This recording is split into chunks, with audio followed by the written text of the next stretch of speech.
Isa lang ang buhay, hindi dalawa. Isang beses lamang po tayong dadaan sa daigdig na ito. Hindi na tayo babalik. Pero tiyakin mo na sa pagdaan mo sa mundong ito ay nagkaroon ng pitak sa puso mo si Kristo, sapagkat tinitiyak ko sa iyo, kapag tayo binawian ng buhay at wala po ang Panginoon sa buhay natin, doon sa libing ang pupuntahan natin, wala nang paglilingkod. Sa lang ang buhay, life is short, kapiraso lang.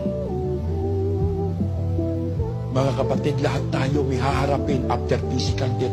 Hebrew 9:27, itinakda ng Diyos sa isang tao ang minsan namatay. Pagpikit natin, pagpantay ng paa, pagdilat natin, nasa harap na tayo ng Diyos. Ano mukha ihaharap mo? Harap tayo sa Diyos face to face, eyes to eyes. Kung dito wala kang ginawa sa Panginoon, di ka naglingkod sa Diyos, ano mo kaya harap natin sa Panginoon? Binili tayo sa malaking halaga.